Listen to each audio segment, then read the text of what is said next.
Bonjour chers élèves, je me présente, je m'appelle Johuri, je vais être votre prof de mathématiques pour cette année. Découvrons ensemble dans cette petite capsule vidéo la stratégie de travail qu'on va adopter avec vous cette année. Alors suivez attentivement la vidéo.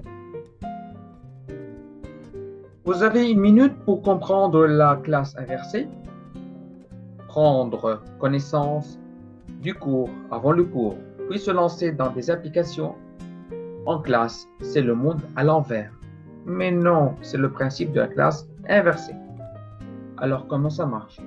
Avant la classe, l'enseignant conçoit et met à disposition sur une plateforme en ligne des activités et ressources pour les élèves, leur permettant de découvrir une nouvelle notion. À la maison, les élèves prennent connaissance du contenu du cours et réalisent le travail effectué. De retour en classe, l'enseignant propose des activités variées, facilitant les apprentissages. Exercices d'entraînement, situations problèmes, expérimentation, construction d'argumentation. Il consacre ainsi son temps à accompagner les élèves sur des mises en situation concrètes, à apporter des éclairages plus personnalisés. Ce dispositif mêlant expérience concrète, observation réfléchie, conceptualisation et expérimentation facilite l'acquisition des connaissances et des compétences. En fait, il permet de répondre aux questions que les élèves se posent plutôt que de leur donner des réponses à des questions qu'ils ne se posent pas.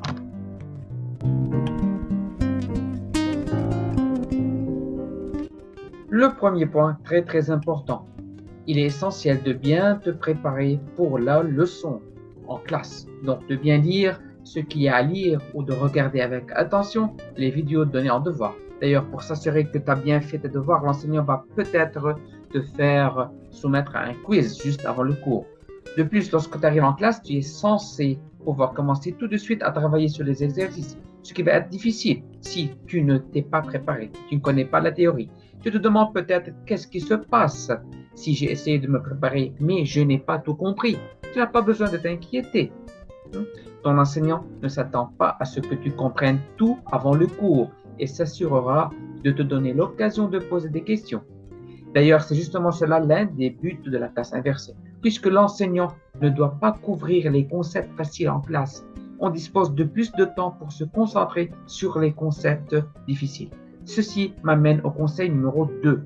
Pendant que tu te prépares pour la classe, et si tu as du mal à comprendre quelque chose, écris-le en classe avec une liste de questions et de points que tu souhaites que l'enseignant passe en revue. Cela aidera ton enseignant à savoir sur quoi il doit se concentrer et tu seras sûr de repartir avec une meilleure compréhension du sujet. Troisièmement, essaie d'avoir une idée la plus claire possible de ce que ton enseignant souhaite que tu apprennes. S'il ne le fait pas déjà, demande à ton enseignant d'identifier clairement les objectifs d'apprentissage de chaque unité. Lorsque tu abordes une lecture, une vidéo ou bien toute autre activité, assure-toi de focaliser ton attention sur les objectifs d'apprentissage visés. Si tu as de la peine à comprendre pourquoi vous faites une certaine activité, demande à l'enseignant de t'expliquer ses motivations. Quelle connaissance ou quelle compétence veut-il que tu développes en faisant cette activité? Comment sera-t-elle évaluée? Pour finir, mon dernier et peut-être plus important conseil est ceci. Essaye de participer le plus activement possible pendant les cours. En effet, c'est principalement ton comportement en classe qui déterminera ton succès. Sois engagé, créatif et n'aie pas peur de faire des erreurs. Un autre avantage fondamental des classes inversées est justement qu'elles donnent aux élèves la possibilité de tester librement leur compréhension et avoir le retour immédiat de l'enseignant. Profite donc de cette possibilité car cela te permettra d'arriver plus préparé et plus confiant aux évaluations. J'espère que tu trouveras ces conseils utiles et je te souhaite une bonne année, bonne chance. Fais-moi savoir comment cela se passe en m'écrivant des emails ou bien en m'adressant des questions en classe. À bientôt.